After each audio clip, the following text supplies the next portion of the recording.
Eto na nga. Eto na nga mga bossing. Oh, ito na. Oh, syempre simulan na natin kaagad para makarami tayo. Oh, kamakailan lamang ay nag-file ng impeachment diyan sa Kamara. Yung hindi ko lang nakalimutan ko kung anong party list yun eh. Pero merong kumalat na balita na di umano. Abogado daw ni Lisa Marcos etong nag-file ng impeachment laban kay Glenn Chong, yung sa disbarment case ni Glenn Chong. Ito daw yung abogado. So, nung mga nakaraan, sinabi natin na parang putangin na. Sobrang imposible naman ito. Sobrang imposible naman na etong mga kupal na ito ay pinaglalaruan na naman tayo kasi tinignan naman natin yung grounds for impeachment. Halos lahat naman, although hindi lahat kulang pa yun. Kasi kung pagbabasihan mo talaga, yung ginawang kahayupan ni BBM sa Pilipinas, mula 2022 hanggang ngayon, putsang ina, kulang talaga ang 3 araw na iisa-isahin mo. Napakarami. Pero yung mga pinaka-importante, yung di umanong drug abuse or kanyang pagiging lulong, yung sa flood control projects, yung mga ghost project, hindi pinapanagot, yung mga sangkot, pinagtatakpan, ICI, yung pagpirma sa GAA, at basta yung iba pang mga grounds for impeachment, mga bossing, medyo convincing naman. Kaya lang, binisto ni Erice, binisto ni Defensor, sinabi rin ni ni Kong Pulong na style lang yan. Ang habol lang nila dyan, para 1 taon na i-dismiss kasi yan i-dismiss yan ng Kongreso. O syempre, si Boji D. Sino ba si Boji D? Taga taga Norte yan. Aso ni Bongbong yan. Alagad ni Martin Romualdez yan. O syempre, nasa sa kanya yun. Kung gagamitin niya yung kanyang kapangyarihan para yaang impeachment na yan, ma-dismiss. So nagbigay din ng statement ito si Boji D na sinasabi niyang wala siyang nakikitang dahilan para ma-impeach si Bongbong Marcos. Bulag din yata ang kupal na yan . Oo, yung animal na yan, bulag din yata. Wala doon siyang nakikita. Putang ina, ganyan talaga pag may nakatapal na pera sa mukha mo. Pantakin mo, wala kang kwentang congressman, tapos na ginawa kang speaker of the house. Ito pa nakakatawa, meron ding kaso yan ng malversation, pero hindi nakakulong . May kaso ng malversation yan, pero putya, kita mo si Bong Revilla, nakakulong na naman. Pero itong kupal na na speaker of the house natin, may kaso rin, pero putyang ina, malaya. Ito pa isa. Syempre, yaang impeachment na yan, dadaan yan sa committee ng Justice, Committee on Justice, at ang committee chairman dyan, si Luis Tre. Luis Tre ba yun? Luis Tro? Yung pangit na congresswoman dyan sa Batangas. Na may kaso rin yan . Meron din reklamong kaso dyan, yung mga cat's eye. Yung mga proyekto sa kanyang distrito. Yan din yung makapalang muka na lahat ng mga ayuda pinagpapasalamat kay Martin Romualdez. Tapos, idinideny ni Martin Romualdez na may kinalaman sa ayuda. Tapos syempre, dyan sa Kongreso, merong super majority sa Kongreso. Maaring hindi na siya super duper duper katulad nung 19th Congress, pero majority sa kanila pa din. So in terms of numbers of boto na makukuha nitong impeachment na ito ni BBM, kung pagbobotohan yan sa plenaryo, yung likelihood na mag-push through yan mukhang mahina. Kaya lang. Sabi ko nga. Okay, let's say for example, ganun ang plano nila. Ang plano nila is i-dismiss yan para 1 full year. Wala nang pwedeng mag-file ng impeachment laban kay Bongbong Marcos. 1 taon yan . Katulad ng nangyari din kay Inday, 1 taon, 'di ba? Sa February 6, 1 taon na yan. So Feb 7 or Feb 6, magfa-file na sila ng panibagong impeachment complaint. Oh, hindi ba? So, ganun ang ganun ang nakikita nilang nangyayari. At sumagot actually itong abogado na pinapangalanan ni or sinasabi ni Erice na abogado ni Lisa Marcos. Sabi daw, hindi totoo 'yan. Hinahamon nga niya ng debate si Erice. Ang sabi nga niya, at least ako nag-file, ikaw yak-yak ka ng yak-yak. Panay ang pa-interview mo, panay ang salita mo, pero wala ka namang isang reklamong i-file kay Bongbong Marcos. May punto siya. Oh, may punto siya. Kaya lang kasi, ito nga ang problema. If you file an impeachment, baka mamaya masisi ka pa. Bakit? Halimbawa si Erice, mag-file siya ng impeachment kay Bongbong Marcos. Oh, masisisi siya. Kasi, i-dismiss ang Speaker of the House, kampi nila. Yung Committee on Justice na pupuntahan yan, kakampi rin nila. Tapos yung magbobotohan, mas marami yung kaalyado pa nila. Kasi alyansa nga halos lahat ng mga partido nagsama-sama Natatandaan nyo ng 2022 election, hindi pala, 2025 elections. Alyansa, kaya nga naging alyansa yan Ilang mga partido yon yung nag-isa para maging alyansa nga sila. Nag-alay sila. So dahil allied majority ng mga membro ng mga partido nila dyan, so sila? Susunod sila sa mga partido nila, which is kung ang sinabi, halimbawa lakas si MD o kaya yung ano pa ba yung mga partido? Partido ng mga ulul o yung partido ng mga tarantado. O halimbawa, sinabi ng partido ng mga tarantado, pumirma kayo, lahat ng mga miyembro or else, masa-sanction kayo. O hindi pipirma sila. So kung halimbawa, mag-file si Erice, tapos ma-dismiss lang, baka mamaya sabihin pa, idilawan si Erice. Baka mamaya sabihin pa na kunyari lang si Erice, final lang niya yan para ma-dismiss, para doon sa 1-year bar. Di ba siya pa masisisi? So naintindihan ko si Erice kung hindi siya nagfa-file ng impeachment. Kasi yan din yung sinabi ni Chelo Magno Sabi ni Chelo Magno, nag-file kami sa ombudsman ng kaso kay Inday. Gusto nyo bakit kami magfa-file ng kaso kay Bongbong? Di kayo mag-file ng kaso. Hindi ba? Anong sagot natin? Gago ka pala Magfa-file ka ng kaso kay Bongbong, kakampi niya lahat Sa dami ng pera, di umanong ninakaw nila kaya nilang magpaikot, magbayad ng mga tao So, hindi rin magfa-fly yan. So, abangan na lang namin, antayin na lang namin na mawala sa pwesto para mag-file kami ng kaso. Pero sa ngayon, it's not feasible. Why? Kaya nga, ang dami nagrarally. Kaya nga yung iba nananawagan na mag-resign siya. Yung iba nananawagan na mamatay siya. Yung iba nananawagan na ma-overdose siya. Hindi ba? Kasi nga, alam natin na sa hustisya dito sa Pilipinas, na walang due process, nakikita naman natin yan. Anong basihan natin ng walang due process? Bantag, Tebes, Pastor Kibuloy, Pangulong Duterte, si Bong Revilla ngayon, at kung sino-sino pa. Walang due process. Magpa-file ka ng kaso? Nagpagod ka lang. Nagsayang ka ng papel. Kasi alam mo naman kung saan pupunta yung i-file mo na kaso. Kaya dahil nga hindi tayo makakuha ng kagandahan sa batas sa Pilipinas or kasiguraduhan, hustisya sa batas dito sa Pilipinas, humihiling na lang tayo sa langit, Panginoon. Kung talagang totoo ka, pahintuin mo na ang tibok ng puso niyan. Di ba may mga ganun? Hindi ako Hindi ako nag-aano noon. Kayo ang nagre-request noon Ang daming nakikita ko dyan. Sana huling birthday niya na yan. May mga ganun pa. Di ba? Yan yung natin. Hindi threat yan Baka na naman to si Claire Castro. Magano naman, inciting to sedition. Hindi. Pag nagdasal ka na, sana kunin mo na siya, Lord. Hindi yun. Hindi grave threat yun. Nananalangin ka na mamatay siya pero ayaw mo naman siyang patayin. So hindi hindi death threat yun hindi yun pagtatangka sa buhay ng sa buhay ng presidente kayo talaga. Tsaka nakikita ko ng social media, sinasabi ko lang dahil nga wala tayong aasahan sa batas natin dito, anong ginagawa natin? Yun, nagdadasal na lang yung karamihan. Mag-post ka ngayon sa social media, sino rito ang nagdadasal na mamatay na si ganito, si ganyan? Sigurado ako mabubugbugin sa comment section yan. Taas ng engagement yan. Majority ng mga Pilipinas, mo negative 33.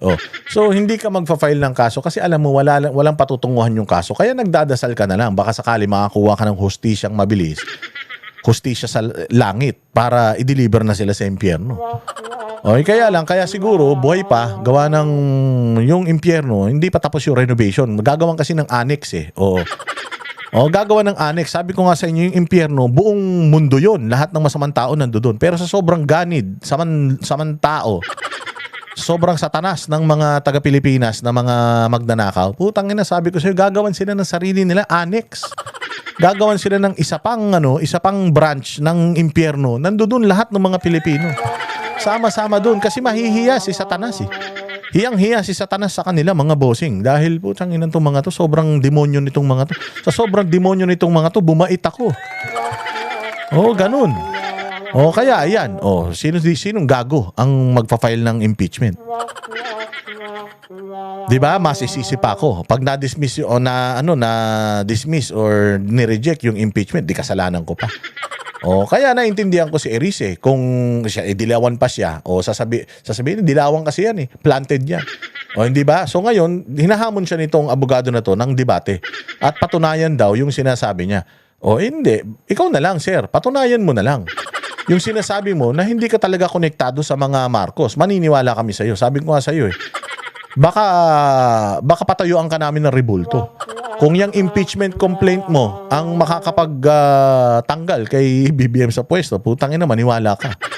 Baka pag tumakbo kang presidente sa future, baka manalo ka.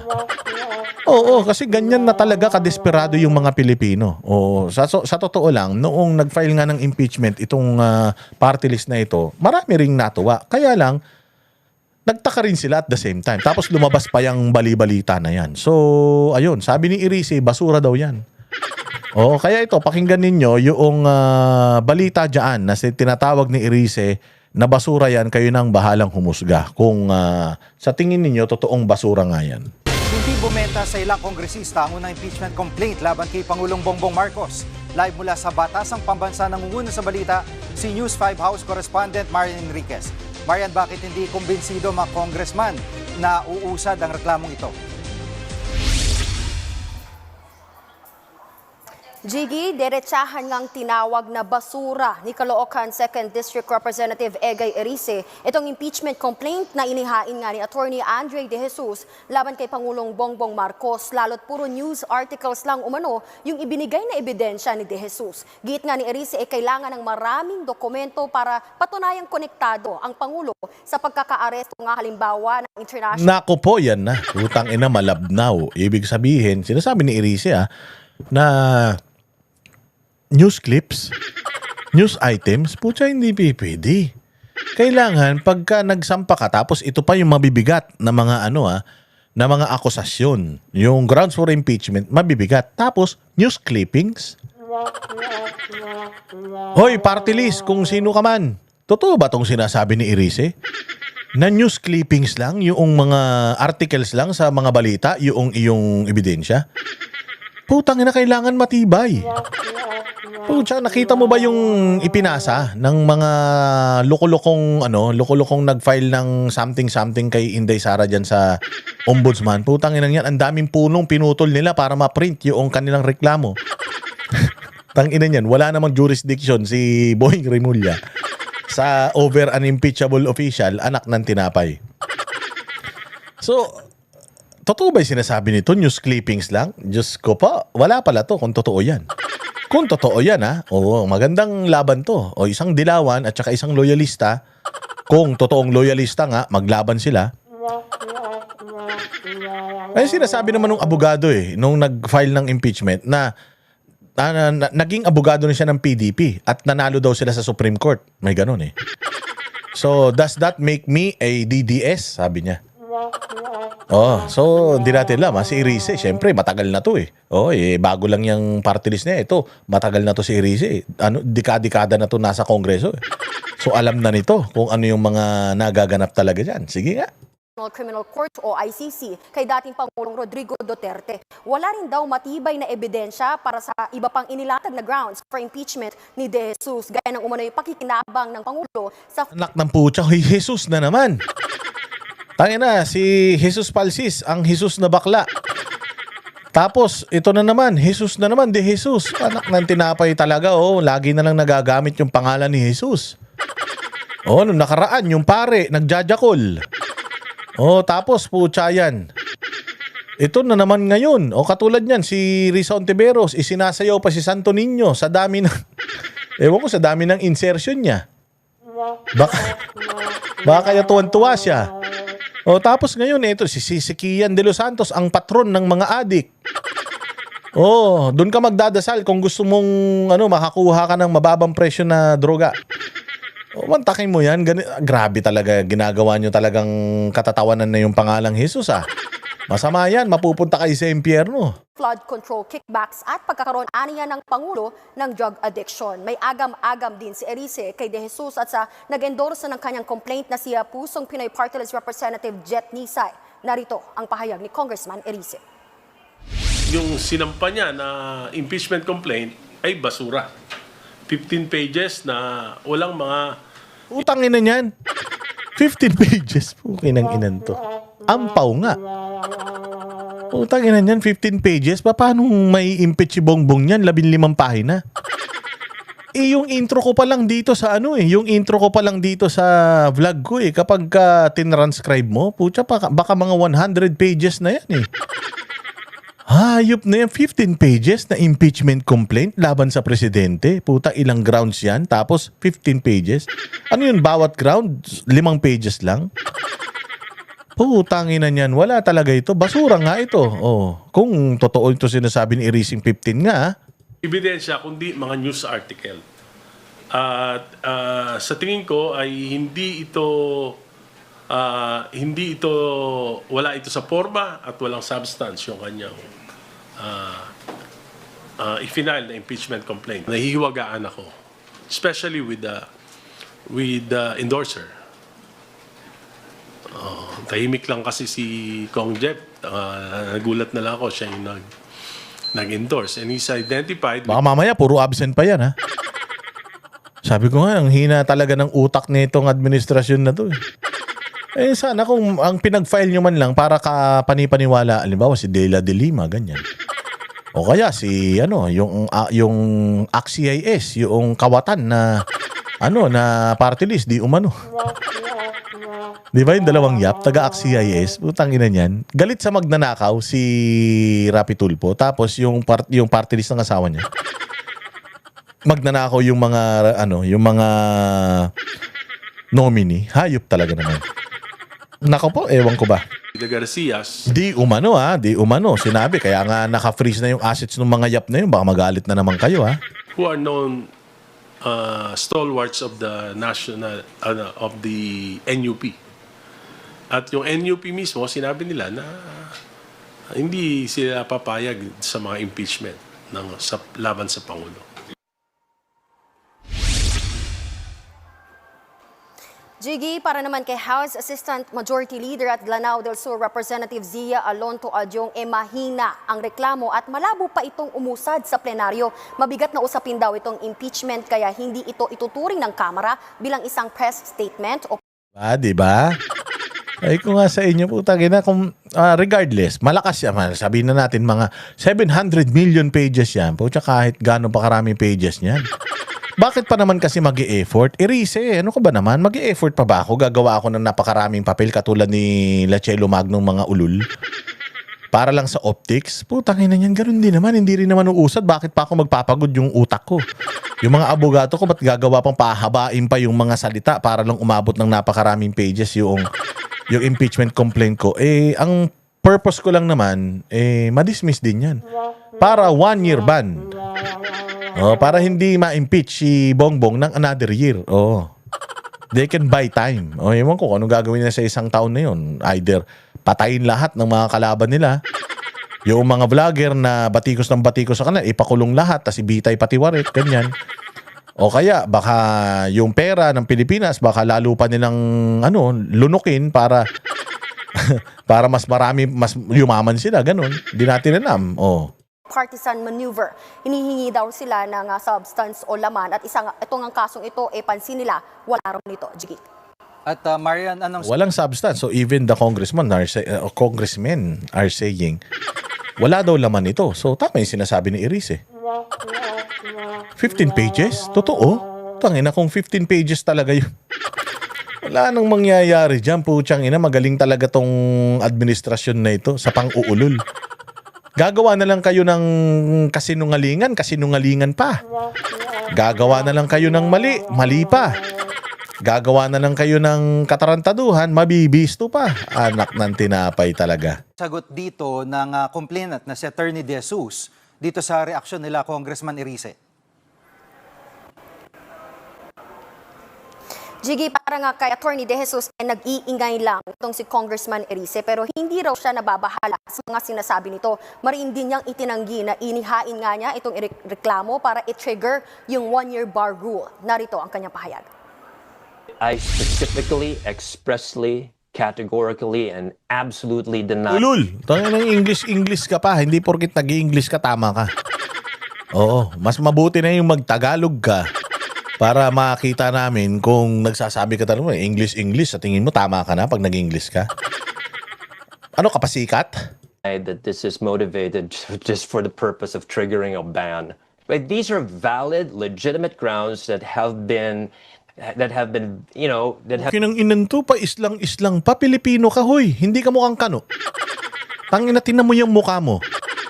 Mukha kang Pilipinong kuripot. Putang nag-i-English ka pa? Nakatira ka ba sa Amerika? Congressman ka ba sa Amerika? Tangina ka, kano yarn? Ha, Amerikano ka? Tangina, tinan mo yung buhok mo, itim. Hindi ka naman blondie, hindi ka naman mukhang Barbie. Tangina ka pa, islang ka pang kupal ka? Tulfo ka ba? Ina ka. Si Erwin Tulfo ka ba na Amerikano? Na nagsilbi pa sa militar sa Amerika? Oo, kaya ang kanyang pangalan Eric Silvestre. Tinan mo yung pangalan mo. Andres yan. Oo, Andres siguro yan. Andre De Jesus. Pukin ng ina, hindi ka Amerikano, hindi ang apelyido mo, hindi Cop Cooper, Cobain, hindi Hilton ang apelyido mo, punyeta ka. Ang ina pa English pa, islang ka, pasikat ka. Kala mo naman sisikat ka. Parang tadon to. Have been raised on so many occasions, not just by mainstream politicians, but also by the people at large. But nothing has been done about these particular issues. Ang ina pasikat no? Alam niya, this is my time to shine. So, puta sana katulad ka ni Diskaya. Nag-British accent ka sana. Para putang ina, parehas kayong abnoy. Hindi ba? Sana, chinanil mo yung Harry Potter mo. Scrotum malignum. O yung mga ganung mga Harry Potter Putang ina niyan, islang. Ulul. Lukoy mo lelang mo. Tangina, sa mo pa lang sa yung identity mo pa lang, putang ina, pinipeke mo na Pilipino ka, ang pangalan mo Andre.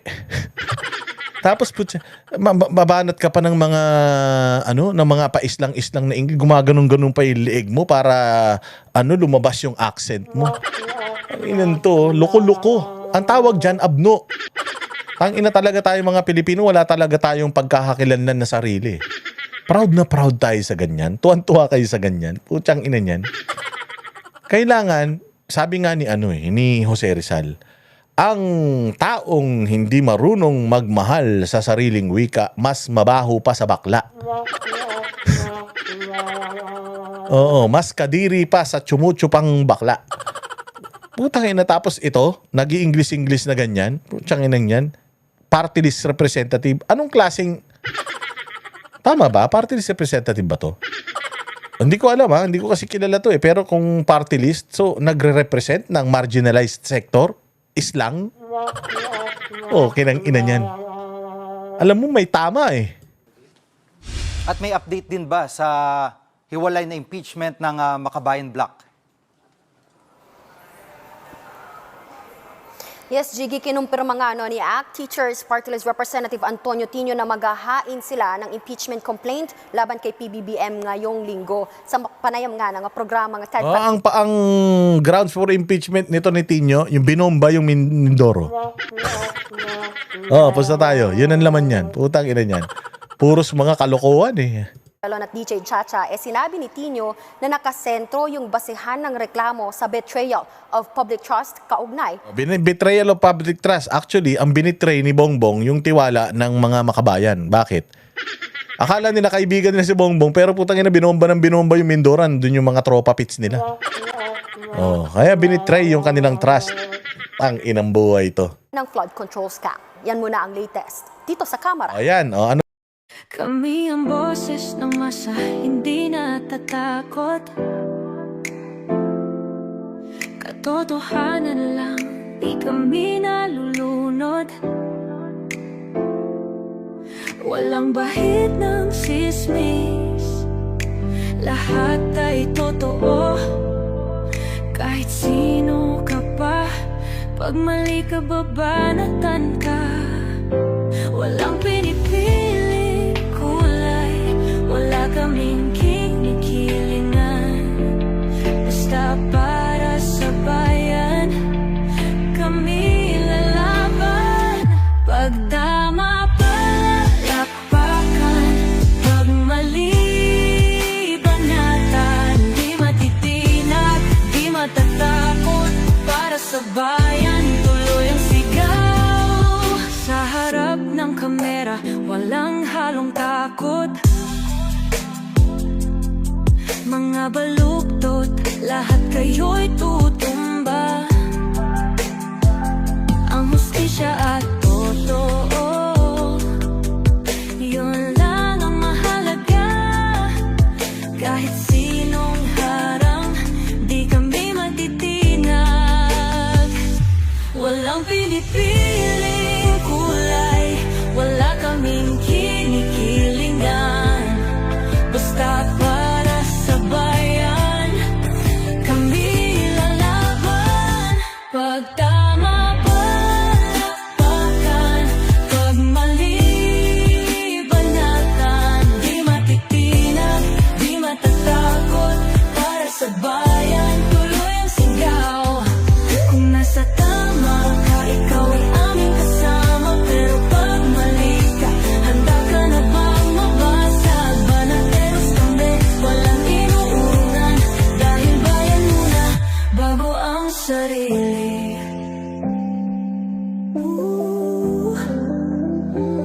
Bago ang sarili.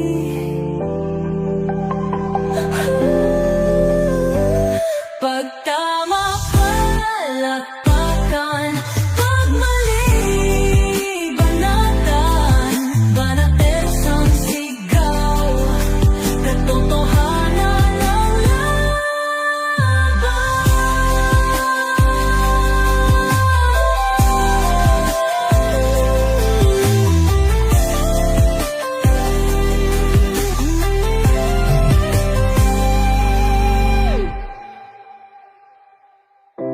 sa harap ng kamera, walang